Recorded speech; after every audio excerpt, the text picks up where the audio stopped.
Price the lord. ಲೋಕರಕ್ಷಕನಾದ ಯೇಸು ಕ್ರಿಸ್ತ ನಾಮಕ್ಕೆ ಸ್ತೋತ್ರವಾಗಲಿ.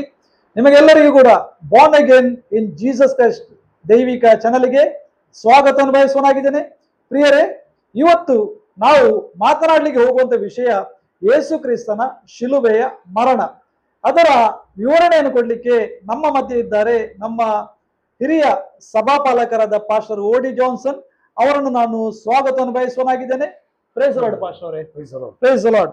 ಪ್ರಿಯರೇ, ಯೇಸು ಕ್ರಿಸ್ತನು ಶಾಂತಿ, ಪ್ರೀತಿ, ಸಮಾಧಾನದ ಸಂದೇಶವನ್ನು ತೆಗೆದುಕೊಂಡು ಈ ಲೋಕಕ್ಕೆ ಮನುಷ್ಯನ ಅವತಾರವನ್ನು ಎತ್ತಿ ಬಂದಂತ ಯೇಸು ಕ್ರಿಸ್ತನು ಆ ಸಮಯದಲ್ಲಿ ಅನೇಕ ಅದ್ಭುತ ಕೃತ್ಯಗಳನ್ನು ನಡೆಸಿದನು.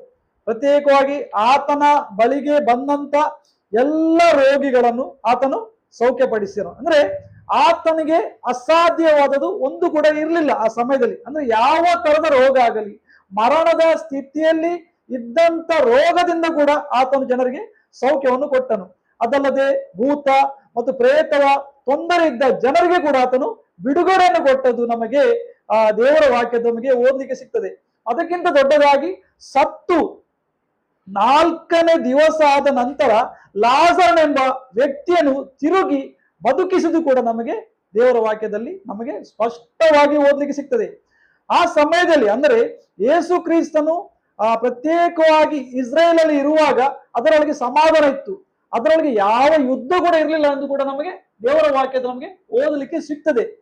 ಅಂತ ಸಮಾಧಾನ ಮತ್ತು ಸಂತೋಷ ಇದ್ದಂತ ಸಂದರ್ಭದಲ್ಲಿ ಅದೇ ಜನರು ಯೇಸು ಕ್ರಿಸ್ತನನ್ನು ಶಿಲುಬೆಗೆ ಹಾಕಲಿಕ್ಕೆ ಕಾರಣವೇನು, ಮತ್ತೆ ಅದಕ್ಕಿಂತ ದೊಡ್ಡದಾಗಿ ಆತನ ಶಿಲುಬೆಯ ಮರಣವನ್ನು ನಂಬುವಂತ ವ್ಯಕ್ತಿಗೆ ಆಗುವ ಪ್ರಯೋಜನವೇನು, ಅದರ ವಿವರಣೆಯನ್ನು ದೇವರದಾಸರು ಕೊಡಬೇಕಾಗಿ ನಾನು ನಿಮ್ಮಲ್ಲಿ ಕೇಳುವನಾಗಿದ್ದೇನೆ.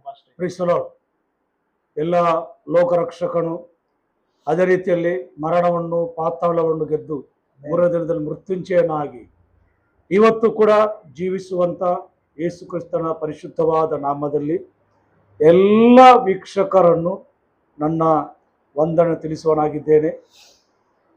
ನಮ್ಮ ಕರ್ತನಾದ ಯೇಸು ಸ್ವಾಮಿ ನಮ್ಮ ದೇವರ ಸೇವೆ ಹೇಳಿದ ಹಾಗೆ ಈ ಲೋಕದಲ್ಲಿ ದೊಡ್ಡ ದೊಡ್ಡ ಕಾರ್ಯಗಳನ್ನು ಮಾಡಿದ, ಅನೇಕ ಅದ್ಭುತಗಳನ್ನು, ರೋಗಿಗಳಿಗೆ ಸೌಖ್ಯವನ್ನು, ದೆವ್ವ ಪೀಡಿತರಿಗೆ ಬಿಡುಗಡೆಯನ್ನು, ಸತ್ತು ಹೋದಂತ ವ್ಯಕ್ತಿಗಳು ಎಬ್ಬಿಸಿ ಸಮಾಧಾನ ಇಲ್ಲದಿರುವಂತ ಕುಟುಂಬಗಳಿಗೆ ಸಮಾಧಾನವನ್ನು, ಶಾಂತಿ ಇಲ್ಲದ ಕುಟುಂಬಗಳಿಗೆ ಶಾಂತಿಯನ್ನು ಕೊಟ್ಟು ಅನೇಕರಿಗೆ ಆ ಬಲವನ್ನು ಕೊಟ್ಟಂತ, ಅನೇಕ ಕುಟುಂಬಗಳನ್ನ ಆಶೀರ್ವದಿಸಿದಂತ ಯೇಸು ಕ್ರಿಸ್ತರು ನಂತರ ಅನೇಕ ಜನರೊಂದಿಗೆ ಸೇರಿ ಜನರನ್ನು ನಡೆಸಿದಂತ ಈ ಯೇಸು ಕ್ರಿಸ್ತನನ್ನು ಲೋಕದ ಜನರು ಯಾಕೆ ಶಿಲುಬೆಗೆ ಹಾಕಿತು? ಆಮೆನ್. ಅದು ಮಾತ್ರವಲ್ಲ, ಶಿಲುಬೆಗೆ ಹಾಕಬೇಕಾದದ್ದು ದೇವರ ಚಿತ್ತವಾಗಿತ್ತು. ಆದರೂ ಕೂಡ ಯೇಸು ಕ್ರಿಸ್ತನ ಸಹಾಯವನ್ನು, ಸಮಾಧಾನವನ್ನು, ರೋಗ ಸೌಖ್ಯವನ್ನು, ಬಿಡುಗಡೆಯನ್ನು ಹೊಂದಿದಂಥ ಈ ಜನರು ಯೇಸು ಕ್ರಿಸ್ತನನ್ನು ಶಿಲುಬೆಗೆ ಹಾಕಿತು. ಇನ್ನೊಂದು ನಾವು ಹೇಳ್ಬೇಕಾದ್ರೆ, ಶಿಲುಬೆಯ ಮರಣ ಯೇಸು ಕ್ರಿಸ್ತರು ಅನುಭವಿಸಬೇಕಿತ್ತು. ಯಾಕಂದ್ರೆ ಯೇಸು ಕ್ರಿಸ್ತನನ್ನು ಈ ಲೋಕಕ್ಕೆ ದೇವರು ಕಳುಹಿಸಿದ್ದು ಮನುಷ್ಯ ವರ್ಗಗಳ ಪಾಪಗಳ ಪರಿಹಾರಕ್ಕಾಗಿದೆ ಎಂದಾಗಿದೆ ನಮಗೆ ದೇವರಕ್ಕೆ ನಮಗೆ ಹೇಳುವುದು. ಲೋಕದಲ್ಲಿರುವಂತ ಎಲ್ಲಾ ಜನರ ಪಾಪಗಳ ಪರಿಹಾರಕ್ಕಾಗಿ ಒಬ್ಬ ಮನುಷ್ಯನ ಮುಖಾಂತರ ಉಂಟಾದಂತ ಆ ಪಾಪವನ್ನು ನಿವಾರಣೆ ಮಾಡುವುದಕ್ಕಾಗಿ ಆಗಿದೆ ದೇವರು ತನ್ನ ಒಬ್ಬನೇ ಮಗನಾದ ಯೇಸುವನ್ನು ಈ ಲೋಕಕ್ಕೆ ಕಳಿಸಿಕೊಟ್ಟದ್ದು. ಅದು ಮಾತ್ರವಲ್ಲ, ಯೇಸು ಕ್ರಿಸ್ತನು ಶಿಲುಬೆಯಲ್ಲಿ ತನ್ನ ಪ್ರಾಣವನ್ನು ಕೊಟ್ಟದ್ದರಿಂದ ಈ ಲೋಕದಲ್ಲಿರುವಂತ ಜನರಿಗೆ ಉಂಟಾದಂತ ಶ್ರೇಷ್ಠವಾದಂತ ಲಾಭ ಕೂಡ ನಮಗೆ ನೋಡ್ಲಿಕ್ಕೆ ನಮಗೆ ಆಗ್ತದೆ. ಪ್ರಿಯರೇ, ಯೇಸು ಕ್ರಿಸ್ತನ ಶಿಲುಬೆಯ ಮರಣದಿಂದ ಒಂದು ವೇಳೆ ಯೇಸುವನ್ನು ಜನ ಒಪ್ಪಿಸಿಕೊಟ್ಟಿದ್ದಾರೆ, ಓಕೆ, ಆದರೆ ಯೇಸು ಕ್ರಿಸ್ತನ ಶಿಲುಬೆಯ ಮರಣದಿಂದ ಜನರಿಗೆ ಉಂಟಾದಂತ ಲಾಭವೇನೆಂದರೆ ಅದು ಪಾಪ ಪರಿಹಾರವಾಗಿದೆ. Praise Lord pastor. ಅಂದ್ರೆ ಪಾಪ ಪರಿಹಾರ ಅಂದ್ರೆ ಅದರ ಸ್ಪಷ್ಟತೆಯನ್ನು ಕೊಡಬೇಕಾಗಿ ನಾನು ಕೇಳುವನಾಗಿದೆ. ಅಂದ್ರೆ ಮೊದಲು ಅಂದ್ರೆ ಯೇಸು ಕ್ರಿಸ್ತನು ಲೋಕಕ್ಕೆ ಬರುವುದಕ್ಕಿಂತ ಮುಂಚೆ ಪಾಪ ಪರಿಹಾರಕ್ಕಾಗಿ ಜನರು ಏನು ಮಾಡ್ತಿದ್ರು ಪಾಸ್ಟ್ರೆ? ಅದರ ವಿವರಣೆಯನ್ನು ಕೊಡಿ ಸ್ವಲ್ಪ. ಈ ಲೋಕದಲ್ಲಿ ಯೇಸು ಸ್ವಾಮಿಯನ್ನು ದೇವರು ಕೊಟ್ಟದ್ದು ಮನುಷ್ಯನ ಪಾಪ ನಿವಾರಣೆಗಾಗಿ, ಪಾಪಗಳ ಕ್ಷಮೆಗಾಗಿ. ಹೌದು. ಆದರೆ ನಾನೊಂದು ಕೆಲವು ದೇವರ ವಾಕ್ಯಗಳನ್ನ ಜಸ್ಟ್ ಆಗಿ ನಾವು ಓದಲಿಕ್ಕೆ ಬಯಸ್ತೇನೆ. ನೋಡಿ, ರೋಮ ಪತ್ರಿಕೆಯಲ್ಲಿ ಪೌಲ ಹೇಳ್ತಾರೆ, ಎಲ್ಲರೂ ಪಾಪ ಮಾಡಿ ದೇವರ ಮಹಿಮೆಯನ್ನು ಹೊಂದದೆ ಹೋಗಿದ್ದಾರಂತ. ಹೌದೌದು. ನಂತರ ಎಲ್ಲರ ಪಾಪಗಳಿಗಾಗಿ ಯೇಸು ಕ್ರಿಸ್ತರು ತನ್ನ ಪರಿಶುದ್ಧವಾದ ರಕ್ತವನ್ನು ಸುರಿಸಿದ್ರು. ಅದು ಮಾತ್ರವಲ್ಲ, ಆ ಪೇತ್ರ ಕೂಡ ತನ್ನ ಪತ್ರಿಕೆಯಲ್ಲಿ ಹೇಳ್ತಾನೆ, ಯೇಸು ಕ್ರಿಸ್ತರು ಮರಣದ ಶಿಲುಬೆಯ ಕಂಬವನ್ನು ಏರಿದ್ರೆಂಬುದಾಗಿ. ಅದು ಮಾತ್ರವಲ್ಲ, ನಮ್ಮ ಕರ್ತನಾದ ಯೇಸು ಕ್ರಿಸ್ತರು ಹೇಳ್ತಾರೆ, ಇದು ನನ್ನ ರಕ್ತ, ಇದು ಒಡಂಬಡಿಕೆ ರಕ್ತ, ಇದು ಬಹು ಜನರ ಪಾಪಗಳಿಗಾಗಿ ಸುರಿಸಲ್ಪಡುವಂತ ರಕ್ತ ಎಂಬುದಾಗಿ ಸ್ವಾಮಿ ಹೇಳ್ತಾರೆ.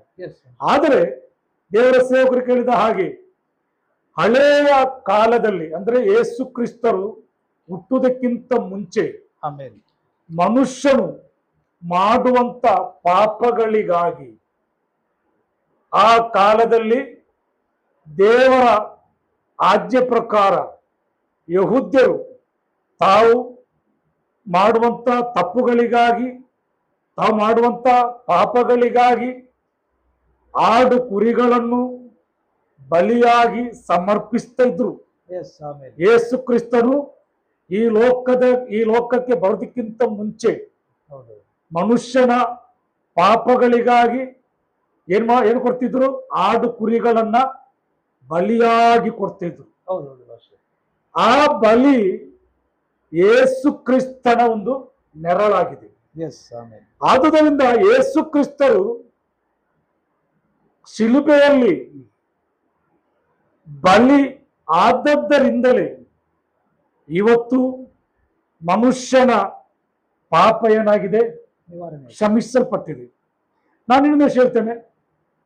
ಈಗ ಈಗ ನಾವು ಹೇಳಿದ ಹಾಗೆ ಯೇಸು ಕ್ರಿಸ್ತ ಹುಟ್ಟುವುದಕ್ಕಿಂತ ಮುಂಚೆ ಆಡು ಕುರಿಗಳನ್ನು ಬಲಿಯಾಗಿ ಸಮರ್ಪಿಸ್ತಾ ಇದ್ರು. ಅದರ ಮುಖಾಂತರ ಪಾಪ ಪರಿಹಾರವನ್ನ ಹೊಂದ್ತಾ ಇದ್ರು.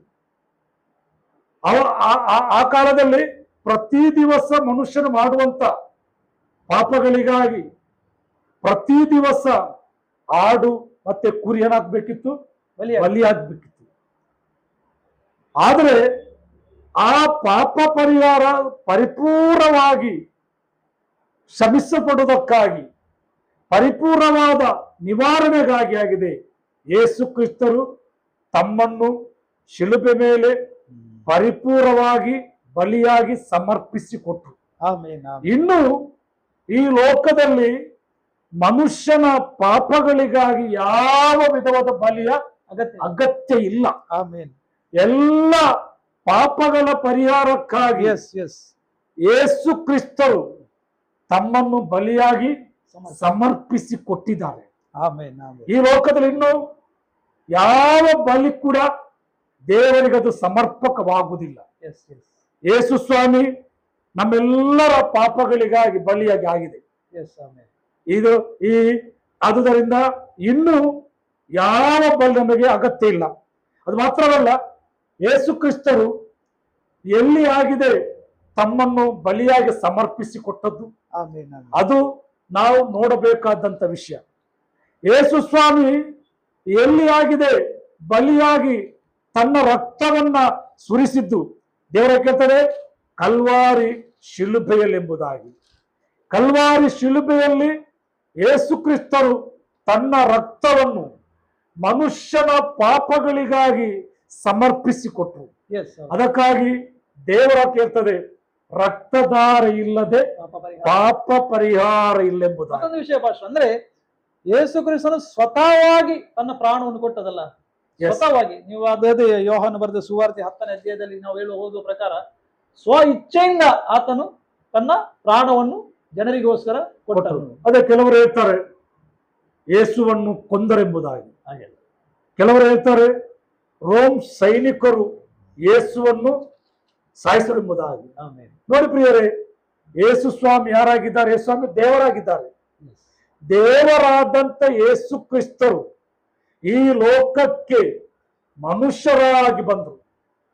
ಒಂದು ಕಡೆಯಲ್ಲಿ ದೈವತ್ವವನ್ನು, ಇನ್ನೊಂದು ಕಡೆಯಲ್ಲಿ ಮನುಷ್ಯತ್ವವನ್ನು ಹೊಂದಿದಂತ ಯೇಸು ಕ್ರಿಸ್ತರು ಯೋಹನ 10ನೇ ಅಧ್ಯಾಯ ಅದರ 18ನೆಯ ವಾಕ್ಯದಲ್ಲಿ ಹೇಳುವುದೇನೆಂದರೆ, ಅಲ್ಲಿ ನನ್ನ ಪ್ರಾಣವನ್ನು ಯಾರೂ ನನ್ನಿಂದ ತೆಗೆಯರು, ನನ್ನಷ್ಟಕ್ಕೆ ನಾನೇ ಅದನ್ನು ಕೊಡುತ್ತೇನೆ. ಆಮೆನ್. ಅದನ್ನು ಕೊಡುವುದಕ್ಕೆ ನನಗೆ ಅಧಿಕಾರ ಉಂಟು, ಅದನ್ನು ತಿರುಗಿ ಪಡ್ಕೊಳ್ಳುವುದಕ್ಕೆ ನನಗೆ ಅಧಿಕಾರ ಉಂಟು. ಅದರ ಅರ್ಥ ಅದು ಯೇಸು ಕ್ರಿಸ್ತನನ್ನು ಕೊಲ್ಲಿಕ್ಕೆ ಸಾಧ್ಯವಿಲ್ಲ, ಇಲ್ಲ. ಕಾರಣ ಅವರು ದೇವರಾಗಿದ್ದಾನೆ. ಯೇಸುವನ್ನು ಕೊಲ್ಲಿಕ್ಕೆ ರೋಮ್ ಸೈನಿಕರಿಗಂತಲ್ಲ ಯಾರು ಕೂಡ ಸಾಧ್ಯವಿಲ್ಲ. ಆದರೆ ಯೇಸು ಸ್ವಾಮಿಯೇ ಮನುಷ್ಯನಿಗಾಗಿ ತನ್ನ ಪ್ರಾಣವನ್ನು ಕೊಟ್ಟದ್ದು. ಬೈಬಲ್ ಅಲ್ಲಿ ನಾವು ನೋಡುವಾಗ ಯೇಸು ಕ್ರಿಸ್ತರು ಶಿಲುಬೆಯಲ್ಲಿ ತನ್ನ ಪ್ರಾಣವನ್ನು ಕೊಟ್ಟೆಂಬುದಾಗಿ ಬೈಬಲ್ ಹೇಳುವುದು.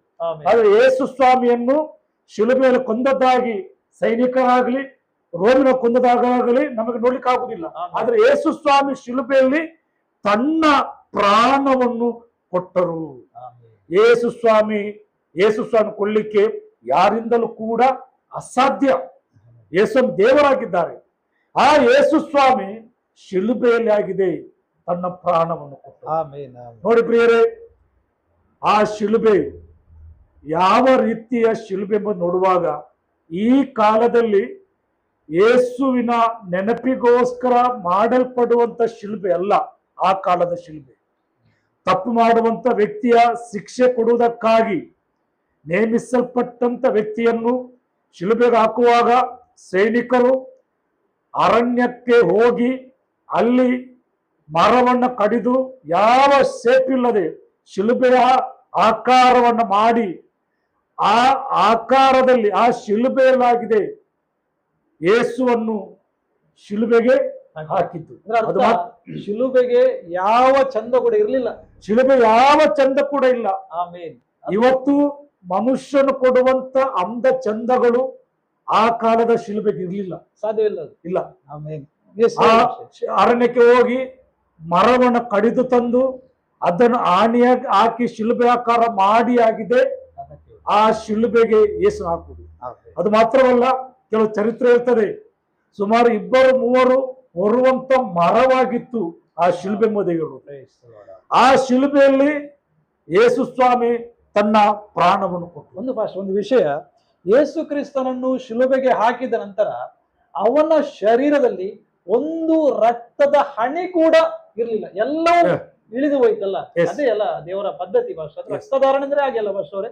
ಎಸ್, ನೋಡಿ, ಯೇಸು ಸ್ವಾಮಿಯನ್ನು ಶಿಲುಬೆಗೆ ಹಾಕಲ್ಪಟ್ಟಾಗ ಯೇಸು ಮನುಷ್ಯನ ಪಾಪಗಳಿಗಾಗಿ ಒಂದು ತೊಟ್ಟು ರಕ್ತವನ್ನು ಕೂಡ ಶರೀರದ ಉಳಿಸದೆ ಎಲ್ಲ ರಕ್ತವನ್ನು ಸುರಿಸಿತು. ಮನುಷ್ಯನ ಪಾಪಗಳಿಗಾಗಿ ಯೇಸು ಸ್ವಾಮಿ ಸುರಿಸಿತು. ಆಮೇನ್, ಆಮೇನ್, ಆಮೇನ್. ಇನ್ನೊಂದು ಅದ್ಭುತವಾದ ಮಾತುಂಟು ಭಾಷೆ. ಯೇಸು ಕ್ರಿಸ್ತನು ಶಿಲುಬೆಯಲ್ಲಿ ಎಂದು ಹೇಳುವಂತ ಮಾತಾಗಿದೆ, ತಂದೆ ಅವರನ್ನು ಕ್ಷಮಿಸು, ಕ್ಷಮಿಸು. ಕಾರಣ ಅವರೇನು ಮಾಡ್ತಾರೆ ಅಂತ ಅವರು ಗೊತ್ತಿಲ್ಲ. ಅದು ದೊಡ್ಡ ಕ್ಷಮೆ ಅಲ್ಲ ಭಾಷೆ. ಆ ಕ್ಷಮೆ ಇವತ್ತು ಲೋಕದಲ್ಲಿ ಉಂಟಲ್ಲ. ಮುಂದುವರಿಸುವ. ಅದೇ ರೀತಿಯಲ್ಲಿ ಶಿಲುಬೆಗೆ ನಮ್ಮ ಯೇಸು ಸ್ವಾಮಿ ತನ್ನ ಪ್ರಾಣವನ್ನು ಕೊಟ್ಟರು. ಆ ಶಿಲುಬೆಗೆ ಹಾಕಲ್ಪಟ್ಟಂತ ಯೇಸು ನಂತರ ಯೇಸುವನ್ನು ಕೆಳಗಿಳಿಸ್ತಾರೆ. ಕೆಳಗಡೆ ಇಳಿಸಿ ಆ ಯೇಸುವನ್ನು ಏನ್ ಮಾಡ್ತಾರೆ, ಸಮಾಧಿಗೆ ಹಾಕ್ತಾರೆ. ಆ ಸಮಾಧಿ ಅರಿಮತ್ತಾಯದ ಯೋಸೇಫನಿಗಾಗಿ ಸಿದ್ಧ ಮಾಡಲ್ಪಟ್ಟಂತ ಸಮಾಧಿಯಾಗಿದೆ. ಆ ಸಮಾಧಿ, ಹೌದು ಪ್ರಿಯರೇ, ಆ ಶಿಲುಬೆಯಲ್ಲಿ ತೂಗುತ್ತಿರುವಂತ ಯೇಸು ಸ್ವಾಮಿ ತನ್ನ ಪ್ರಾಣವನ್ನು ಕೊಟ್ಟಂತ ಆ ಶಿಲುಬೆಯಲ್ಲಿ ನಮ್ಮ ಅಪೊಸ್ತಲನಾದ ಪೌಲ ಆ ಶಿಲುಬೆಯನ್ನು ನೋಡಿ ಹೇಳುವಂತ ಒಂದು ಮಾತಿದೆ. ಏನಂದ್ರೆ, ನಮಗೆ 1 ಕೊರಿಂಥ್ಯ 1ನೇ ಅಧ್ಯಾಯ ಅದರ 18ನೆಯ ವಾಕ್ಯಕ್ಕೆ ಬರುವಾಗ, ಪ್ರಿಯರೇ, ಯೇಸು ಸ್ವಾಮಿ ಶಿಲುಬೆಯಲ್ಲಿ ತನ್ನ ಪ್ರಾಣವನ್ನು ಕೊಟ್ಟರು. ಆಮೆನ್. ಆ ಶಿಲುಬೆಯ ಸಂದೇಶವನ್ನಾಗಿದೆ, ಶಿಲುಬೆಯಲ್ಲಿ ಪ್ರಾಣ ಕೊಟ್ಟಂತ ಯೇಸು ಕ್ರಿಸ್ತನ ಸಂದೇಶವಾಗಿದೆ.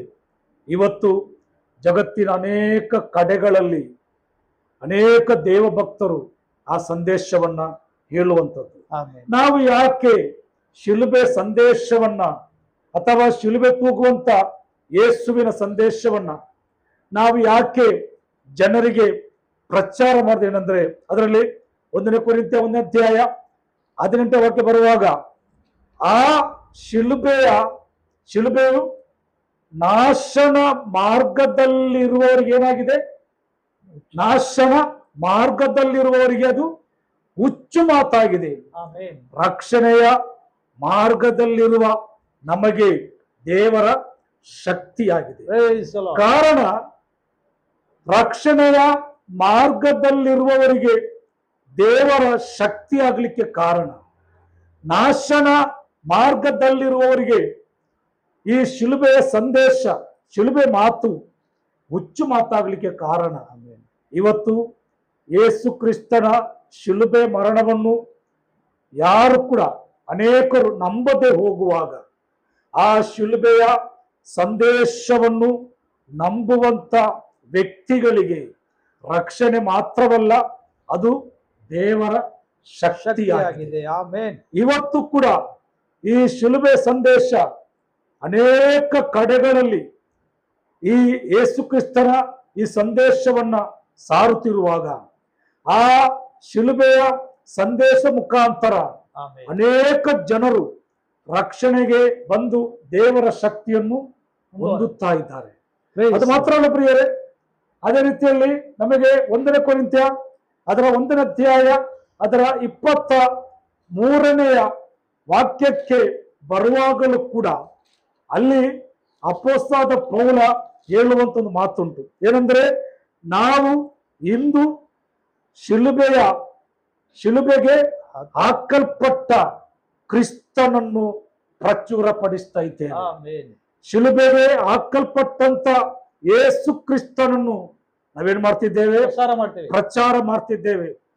ನಾವು ಸಂದೇಶವನ್ನು ಸಾರ್ತಾ ಇದ್ದೇವೆ. ಕಾರಣ ಏನು? ಯೇಸು ಕ್ರಿಸ್ತನ ಶಿಲುಬೆಯ ಸಂದೇಶವನ್ನು ನಾವು ಪ್ರಚಾರ ಮಾಡಲಿಕ್ಕೆ ಕಾರಣ ಏನು? ಕಾರಣ ಏನಂದ್ರೆ, ಒಂದನೇದಾಗಿ ಪ್ರಿಯರೇ, ಶಿಲುಬೆಗೆ ಹಾಕಲ್ಪಟ್ಟಂತ ಕ್ರಿಸ್ತನು, ಮರಣವನ್ನು ಜಯಿಸಿ ಬಂದಂತ ಯೇಸು ಕ್ರಿಸ್ತನು ಆದಷ್ಟು ಬೇಗ ಬರ್ತಾನೆ. ಆಮೆನ್. ಇದಾಗಿದೆ ನಾವು ಶಿಲುಬೆಗೆ ಹಾಕಲ್ಪಟ್ಟಂತ ಯೇಸು ಕ್ರಿಸ್ತನನ್ನು ಪ್ರಚಾರ ಮಾಡಲಿಕ್ಕೆ ಕಾರಣ. Praise the Lord. ಆ ಯೇಸು ಸ್ವಾಮಿ ಆದಷ್ಟು ಬೇಗ ಬರ್ತಾರೆ. Praise the Lord, ಪಾಸ್ಟರ್ ಅವರೇ. ಒಂದು ವಿಷಯ, ಶಿಲುಬೆಗೆ ಹಾಕಲ್ಪಟ್ಟಂತ ಯೇಸು ಕ್ರಿಸ್ತನು ಆತನು 3ನೇ ದಿವಸದಲ್ಲಿ ಆತನು ತಿರುಗಿ ಎದ್ದು ಬಂದನು. ಇದರ ಅರ್ಥ ಪ್ರಿಯರೇ, ಮರಣ ಎಂಬುದು ಶಾಶ್ವತ ಅಲ್ಲ.